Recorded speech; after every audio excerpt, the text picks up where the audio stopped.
ஹரியோம். உலக மக்கள் அனைவருக்கும் என் அன்பார்ந்த வணக்கங்கள். இன்று 11ஆம் தேதி 2வது மாதம் 2025 செவ்வாய்க்கிழமை, தைப்பூசப் பெருவிழா. தைப்பூசம் என்றால் என்னவென்று நாம் கொஞ்சம் தெரிந்து கொண்டால் மிகவும் நல்லாயிருக்கும்.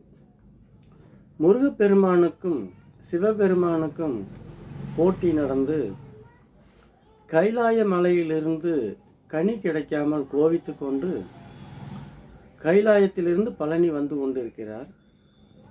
பழனி வரும் வழியில் கண்ணில் கண்ட அனைத்து உயிரினங்களையும், அது மனிதர்களாகட்டும் மிருகங்களாகட்டும், அனைத்தையும் தன் கையில் இருந்த சக்தி வேலை கொண்டு குத்தி கிழித்து கொண்டு கொன்றுவிட்டு வருகிறார்.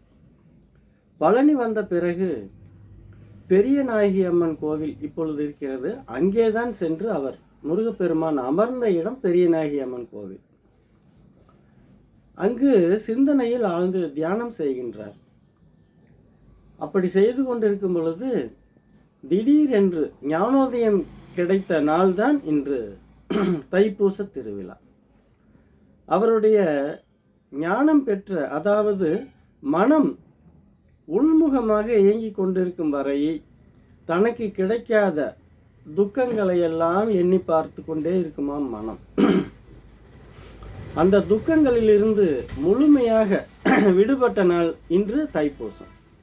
அவர் அப்படி என்ன செய்தார் என்றால், அறிவுக்கும் மனதிற்கும் போராட்டம் நடந்தது. நான் ஒரு மிகச்சிறந்த ஒரு வீரன், எனக்கு ஒரு கனி கொடுக்கவில்லை என்று அவருடைய மனம் பொங்கி கோபத்தில் ஆழ்ந்தது. அப்படி இருக்க திடீரென்று அவருக்கு இந்த தைப்பூச திருநாள் என்று ஒரு ஞானம் பிறந்ததாம். அதாவது அறிவை வெளிமுகமாக செலுத்தினால் என்ன என்று திடீரென்று ஒரு யோசனை. அப்பொழுது அறிவை வெளிமுகமாக செலுத்தும் பொழுது இவர்கள் என்ன ஒரு கனியை கொடுப்பது, இந்த ஒரு கனிக்காக நாம் ஏன் சண்டையிட்டு கொண்டிருக்க வேண்டும், நாமே அதை உருவாக்கினால் என்ன என்ற எண்ணம் அவருக்கு தோன்றியது. அப்படி தோன்றியதின் பயனாக பழனி முழுவதும் விவசாயத்தை செய்ய ஆரம்பித்தார். முருகப்பெருமான் விவசாயத்தை மக்களுக்கு கற்றுக் கொடுத்தார். இந்த 6000 ஆண்டுகளுக்கு முன்பெல்லாம் விவசாயம் எப்படி செய்வது என்று தெரியாது. ஏதோ கிடைத்ததை சாப்பிட்டு கொண்டு உயிர் வாழ்ந்தார்கள், செத்தவர்களும் இருக்கின்றார்கள் உணவு கிடைக்காமல். அப்பொழுது முருகப்பெருமான் மாந்தோப்புகளை, ஒரு பழம் தானே கிடைக்கவில்லை, நான் லட்சக்கணக்கான பழங்களை என்னால் உருவாக்க முடியும் என்று விவசாயத்தை தொடங்கினார். அதனால்தான் அவரை குறிஞ்சி கடவுள், குறிஞ்சி ஆண்டவர், அந்த குறிஞ்சி நிலத்திற்கு அதிபதி என்றெல்லாம் நாம் கொண்டாடி கொண்டிருக்கின்றோம். அப்பொழுதுதான் அரிசி, பருப்பு, காய்கனிகள் எல்லாவற்றையும் எப்படி நாம் விளைவிக்க வேண்டும் என்றதை, அந்த விவசாய தொழிலை உருவாக்கி கொடுத்த நாள் தான் தைப்பூச திருநாள். ஆனால் பழனி வரும் பக்தர்கள் ஞானம் பெற வேண்டும் என்ற யோசனையில் வருவதில்லை. தன் வாழ்நாளில் நடந்த நன்மை தீமைகளையும், நமக்கு நடந்த கொடுமைகளையும், நமக்கு நடந்த சிக்கல்களையும் பேசிக்கொண்டு வருகிறார்கள்.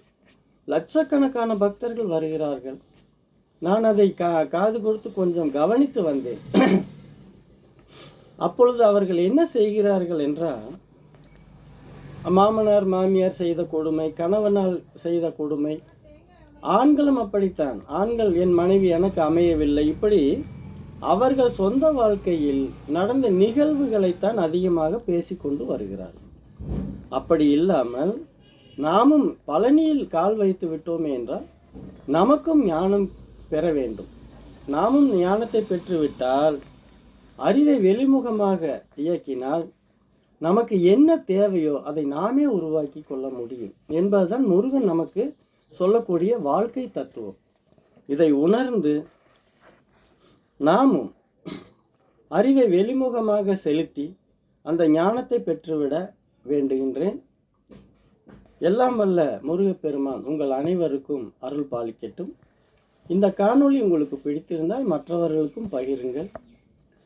Art of hill Sai yoga என்று யூடியூப்பிலும் இருக்கிறது, கண்டு மகிழுங்கள்.